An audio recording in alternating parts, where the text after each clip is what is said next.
Peace and power, and welcome back to KTsAlchmy. My name is Nina, and I'm Katie's granddaughter. And we are getting back into How to Win Friends and Influence People, the only book you'll need to lead you to success. And so we are on chapter 2 in part 4, How to Criticize and Not Be Hated for It. The last principle, which was chapter 1, was begin with praise and honest appreciation. Now, let's get into it. Charles Schwab was passing through one of his steel mills one day at noon when he came across some of his employees smoking. Immediately their heads was a sign Immediately above their heads was a sign that said no smoking. Did Schwab point to the sign and say, "Can't you read?" Oh, no, not Schwab. He walked over to the men, handed each one a cigar, and said, "I appreciate it, boys, if you will smoke these on the outside." They knew that he knew that they had broken a rule, and they admired him because he said nothing about it and gave them a little present and made them feel important. Couldn't keep from loving a man like that, could you? John Wanamaker used the same technique. Wanamaker used to make a tour of his great store in Philadelphia every day. Once he saw a customer waiting at a counter, no one was paying the slightest attention to her. The salespeople? Oh, they were in a huddle at the far end of the counter, laughing and talking among themselves. Wanamaker didn't say a word. Quietly slipping behind the counter, he waited on the woman himself and then handed the purchase to the salespeople to be wrapped as he went on his way. Public officials are often criticized for not being accessible to their constituents. They are busy people, and the fault sometimes lies in overprotective assistants who don't want to overburden their bosses with too many visitors. Carl Langford, who has been mayor of Orlando, Florida, the home of Disney World, for many years, frequently admonished his staff to allow people to see him. He claimed he had an open door policy, yet the citizens of his community were blocked by secretaries and administrators when they called. Finally, the mayor found the solution. He removed the door from his office. His aides got the message, and the mayor has had a truly open administration since the day his door was symbolically thrown away. Simply changing one three-letter word can often spell the difference between failure and success in changing people without giving offense or arousing resentment. Many people begin their criticism with sincere praise, followed by the word "but" and ending with a critical statement. For example, in trying to change a child's careless attitude towards studies, we might say, "We're really proud of you, Johnny, for raising your grades this term, but if you had worked harder on your algebra, the results would have been better."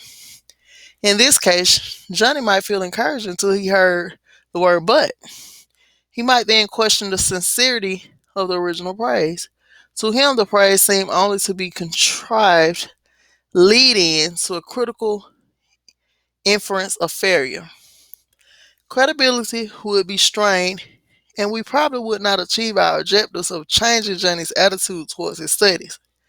This could be easily overcome by changing the word "but" to "and." And we're really proud of you, Johnny, for raising your grades this term and by continuing the same conscientious efforts next term. Your algebra grade can be up with all the others. Now Johnny would accept the praise because there was no follow up of an inference of failure. We have called his attention to the behavior we wish to change indirectly, and the chances are he will try to live up to our expectations.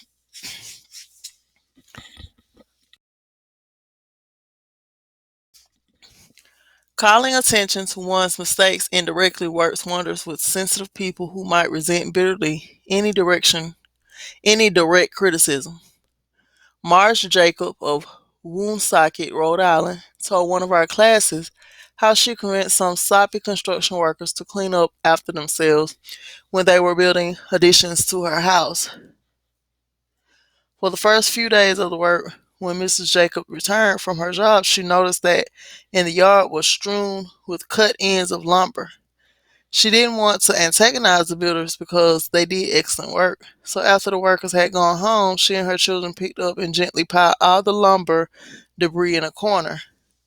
The following morning, she called the foreman to one side and said, "I'm really pleased with the way the front lawn was left last night. It is nice and clean and does not offend the neighbors." From that day forward, the workers picked up and piled the debris to one side, and the foreman came in each day seeking approval of the condition of the lawn. Approval of the condition the lawn was left in after a day's work. One of the major areas of controversy between members of the Army reserves and their regular Army trainers is haircuts. The reservists consider themselves civilians, which they are most of the time, and resent having to cut their hair short. Master Sergeant Harley Kaiser of the 542nd User School addressed himself to this problem when he was working with a group of reserve non-commissioned officers. As an old-time regular Army Master Sergeant, he might have been expected to yell at his troops and threaten them. Instead, he chose to make his point indirectly.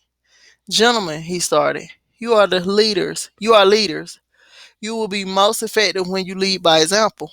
You must be the example for your men to follow. You know what the Army regulations say about haircuts. I'm going to get my haircut today, although it is still much shorter than some of yours. You look at yourself in the mirror, and if you feel you need a haircut, to be a good example, we'll arrange time for you to visit the post barbershop." The result was predictable. Several of the candidates did look in the mirror and went to the barbershop that afternoon and received regulation haircuts. Sergeant Kaiser commented the next morning that he barely could see the development of leadership qualities in some of the members of the squad. Okay. Sergeant Kaiser commented the next morning that he already could see the development of leadership qualities in some of the members of the squad. On March 8th, in 1887, the eloquent Henry Ward Beecher died. The following Sunday, Lyman Abbott was invited to speak in the pulpit, left silent by Beecher's passing. Eager to do his best, he rewrote, and polished his sermon with the meticulous care of a Flaubert. Then he read it to his wife. It was poor, as most written speeches are. She might have said if she had less judgment, "Lyman, that is terrible. That'll never do. You'll put people to sleep. It reads like an encyclopedia. You ought to know better than that after all the years you have been preaching. For heaven's sake, why don't you talk like a human being? Why don't you act natural? You'll disgrace yourself if you ever read that stuff." That's what she might have said. And if she had, you know what would happen? And she knew too. So she merely remarked that it would make an excellent article for the North American Review. In other words, she praised it and at the same time subtly suggested that it wouldn't do as a speech.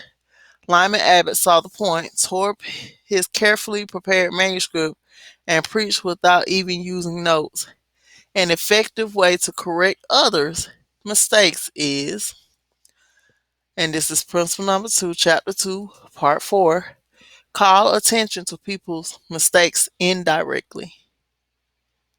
Peace and power, and I'm out of here.